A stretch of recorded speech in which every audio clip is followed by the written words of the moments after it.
Hi, and welcome to the Bootleg Book Club. I'm Sam. And I'm Felicia. And our pick for today is Wings of Ebony by Elle. Yes. So, Elle is a former educator and a first-generation college student. She majored in journalism with a minor in rhetoric and writing from the University of Texas at Austin. And she has a master's in educational administration. When she's not writing, Elle can be found mentoring aspiring writers, binging reality TV, and just loving to cook and all other types of things. Wings of Ebony is her debut novel a couple years ago. And when she officially started the idea, it was through kind of Twitter. She did a Twitter pitch contest, and through that a lot of people were sending likes and comments that they loved this concept, and eventually she developed it into her first novel. Recently, her second novel in this series, Ashes of Gold, was just published this year, and she's still writing. She's trying to write now for middle grade. The next book coming out is A Taste of Magic. And something I really loved about her bio that she says is she writes to give space and to empower Black readers, which I think is something very relevant in this book. One of the biggest themes, of course, as a Black fantasy novel, right, pretty much. So that was about the author, and now just a little bit into the book look, right? Right. So the book look, I feel like looking at it, it kind of reminded me of Legendborn. Yes. And I was like, oh, this is obviously like a mystical, fantastical type of book, just like the swirls of metallic and like the cuffs and like her tattoos and all of that stuff. I did love the natural hair. I do love that aspect of a lot of the books that we've been reading. Like, you can tell we've been reading like Black books, which I don't know that we intentionally set out to do that. We actually were trying to do themes based on like different months of the year and that sort of thing.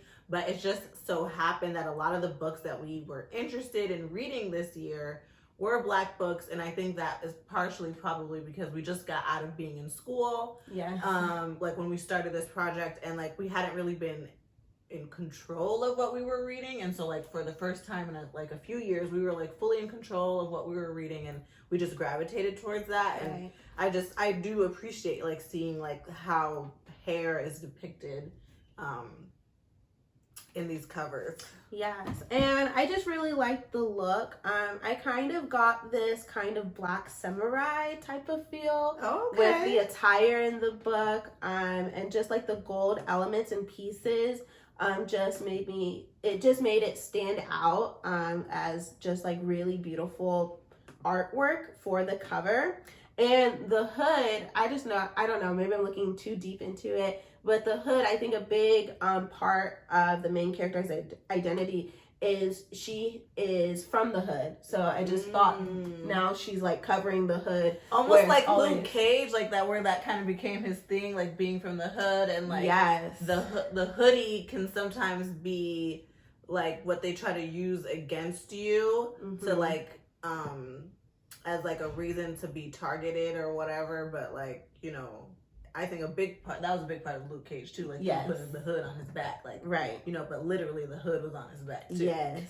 So like he embodied it, you know. You meant this for something to endanger me, to be negative, but I'm embracing it. And she's always coming back to her community. Absolutely. And overall, this is a novel about a young girl who discovers she has magic, and she gets separated from her younger sister to go to the magic world and learn more about magic. And eventually, after a year, she pretty much has enough of all these magic rules, and she's saying, you know, I'm never going to forget my sister, and I'm not going to let my sister forget I'm still here. So she returns for her sister's birthday and ends up saving her and wanting to save the community along with it. Right, absolutely. And I think this is I couldn't, other than saying this is a fantasy novel, I couldn't really put my thumb on, like, is it coming of age? Is it romance? Is it whatever?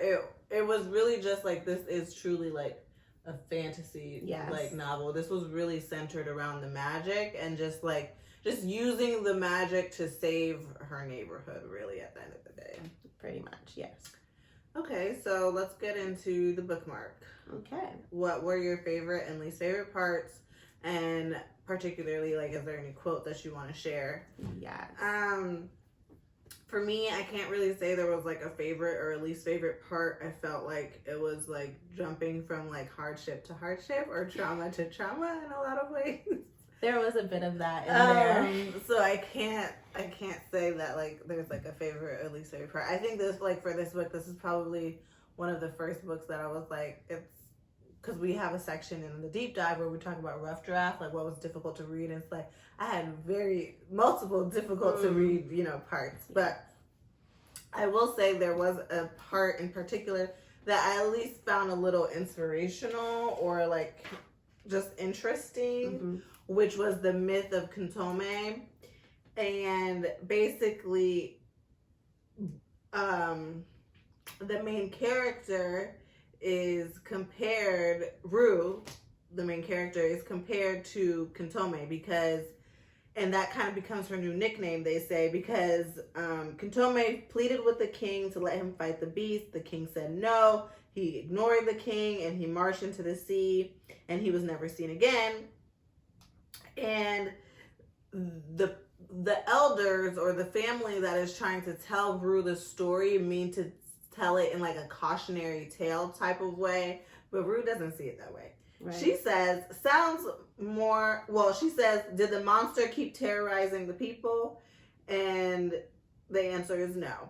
And she says, sounds more like victory and sacrifice. He wanted to kill the monster and make a name for himself.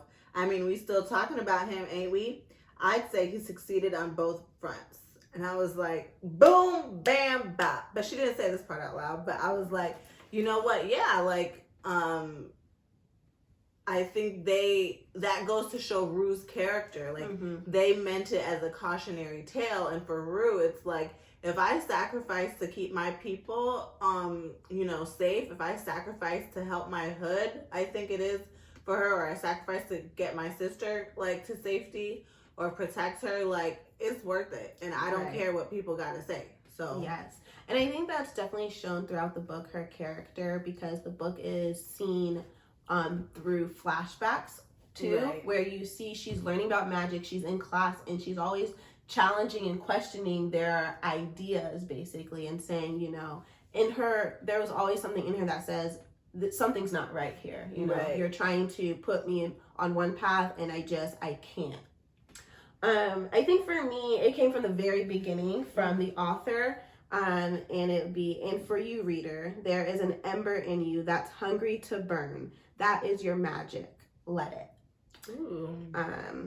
And that just dedication to a reader, I think, for me was really nice for this book. Because like you said, it is pretty much trauma after trauma in here. And it just kind of reminded me of certain things going on in the real world. And that's what fantasy novels end up being. Kind of fantasy novels, utopian novels, those types of things. It ends up being kind of an image into what's really happening in the real world. But this book also, it had the magic only for you to kind of gain hope from, versus other books. I think we've been talking about, going to therapy, finding tools for healing, for changing and breaking the cycle. And that's one thing that you don't exactly see in this novel, for kind of concrete ways of change because of that fantastical element. Right. But she, I think she uses her magic fairly effectively. Yes. Okay, so do we want to, so POV, our favorite or least favorite characters.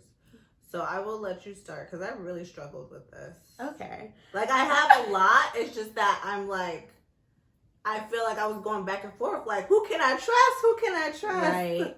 I think for me, my least favorite character was the general. I think he was, of course, he's one of like the main antagonists in this book, but I also just feel like in general, his motives and his character just does not make sense to me. I think you learn that he's doing all of this out of spite, just being this type of bad guy, and it's like you're in a world of magic right now, and it's just like. Just and let still, it go. And like you still hate black people you that still, much. yeah, you're still hating black people. You're still like trying to ruin everything, and it's just like because you hate black people. Because you hate black people. I think the better character to know as the antagonist that I probably would have liked if it was just to know more about would have been the Chancellor versus. I listed the Chancellor as my least favorite just because of the things he said about Bree. Yes. And just because, like, the way he ran, can you please say the name of the magic world? Because I struggle with it. I believe it's Gazan. Gazan.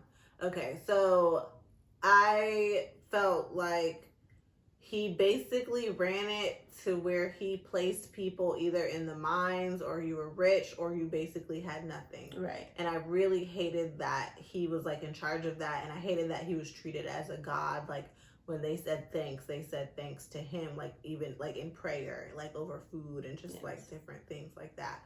And so I really did dislike him, and I did put him as a least favorite character. But I do understand what you're saying. Like it would have made kind of sense to like know a little bit more about him and have him be the main villain, I guess. Yes.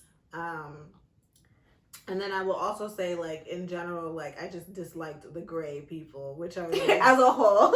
They're all bad. Yeah. So those are the white people of Gazan, but who just, because of where Gazan is and, like, their protection spells, like, they come off looking gray, basically. Yes.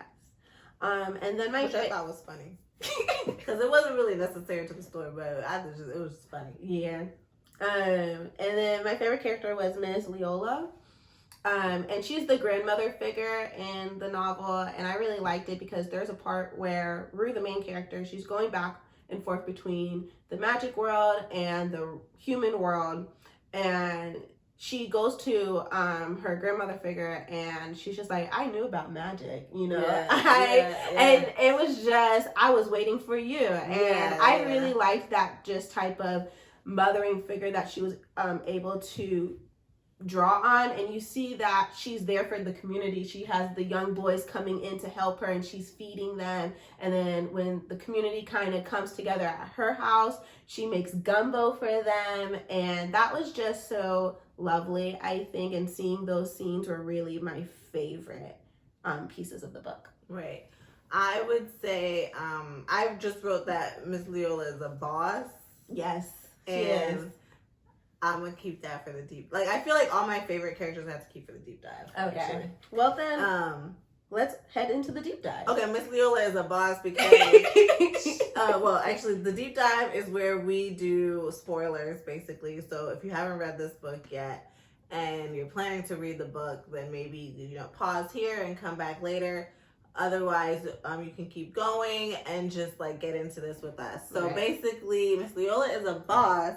Because when the general's men, because he runs a gang in the human world actually, and when his men come for Rue, Miss Leola is like, you're not taking her. Nope. And she had just done groceries, and she had like canned foods, and she bopped them in the head, and she said, you're not taking her.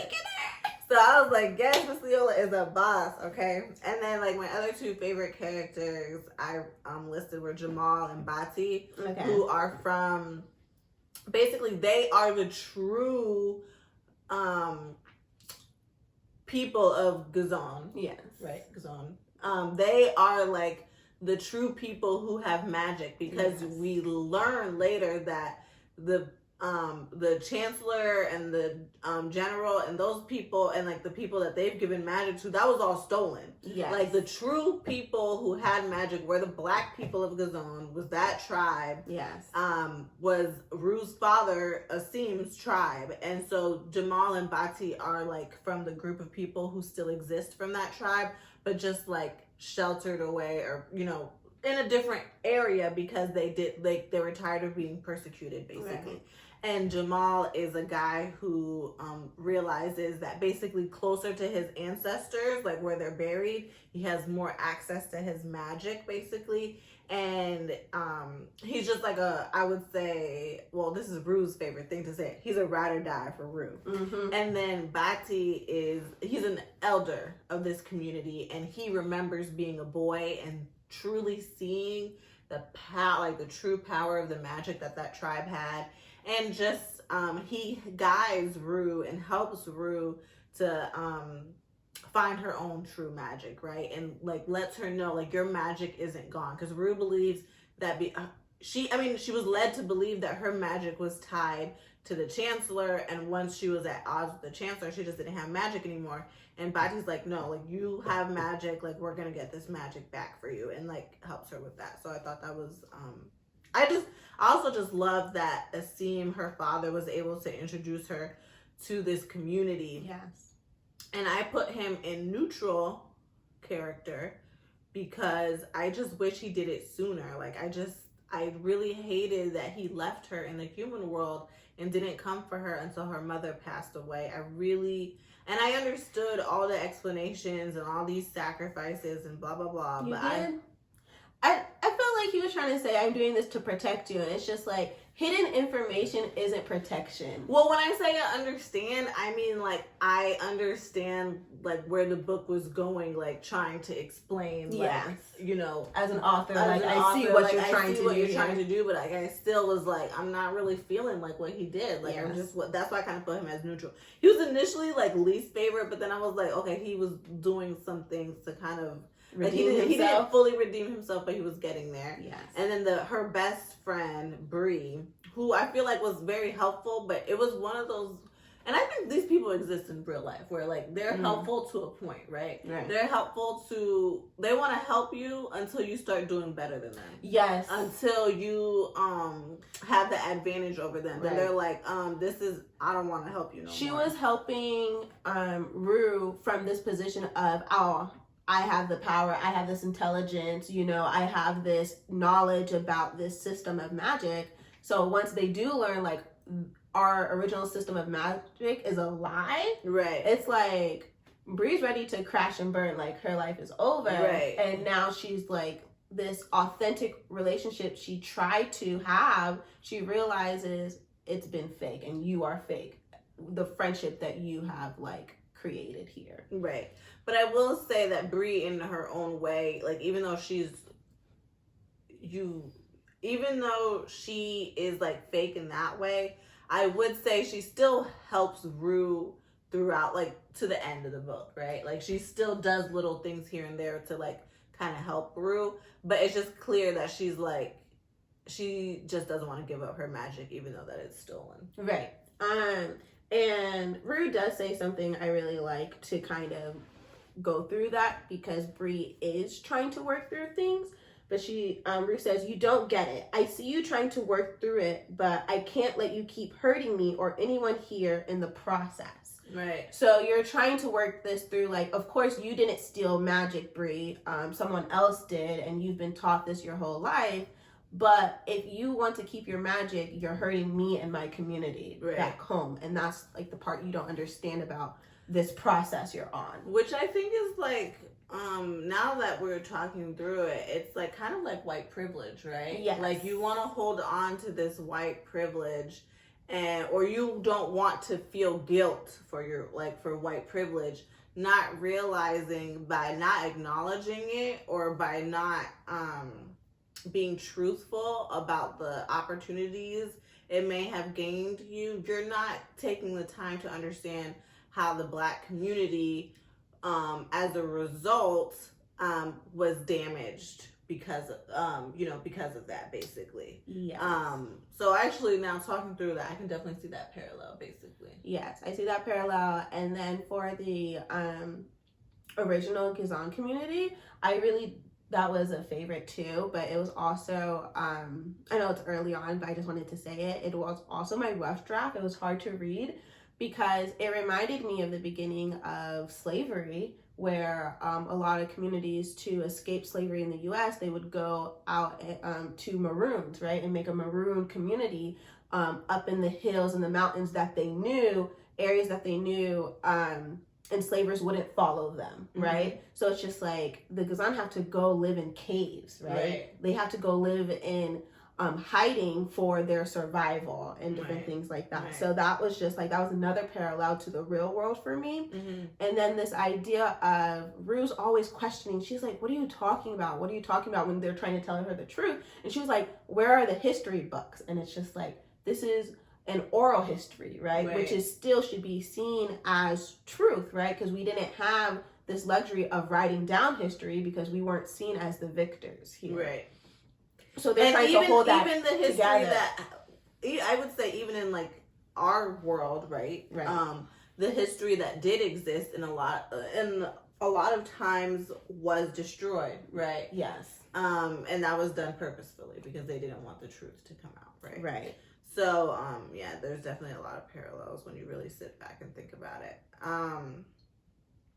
Do you want to go into some other themes? Yes. Going back to community, I think Rue has this sense where she needs to carry the whole community on her back.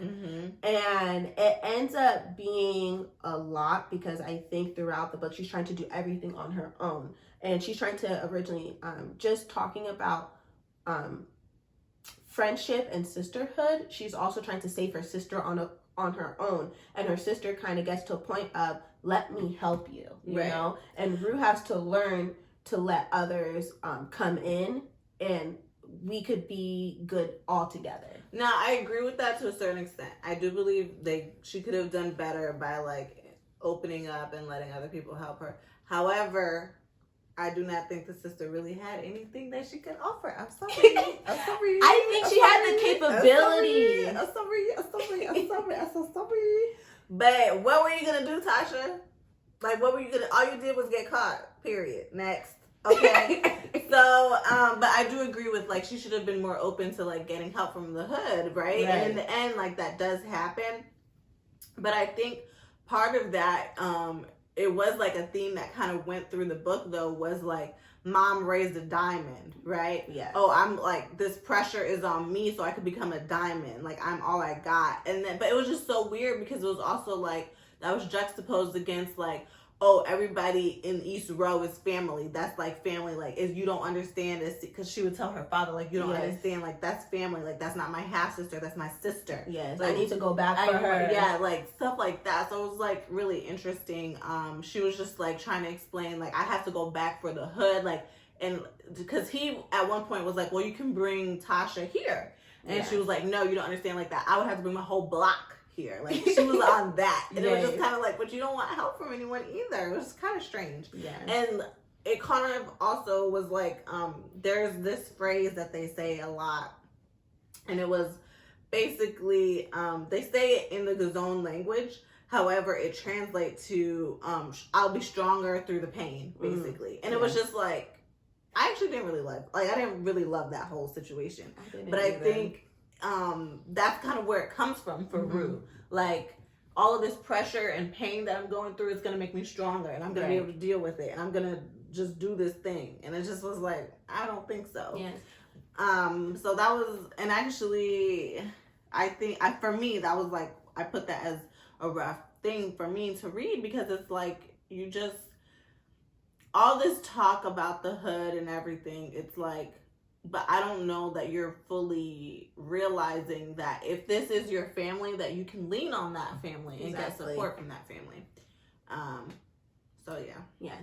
And so, like you said, she kind of had that saying and phrase from her dad's side, and from her mom's side, she kind of had, you make a way out of no way. Right. So it was another blocker, I think, or just this sense of she is learning to be too independent, I think. Right. Where if you are saying you're here for your community, you need to really learn to rely on them, I think. And that's where I think the sister does have something to offer. You just need to involve her. I want to go back to that, where she could have been a lookout.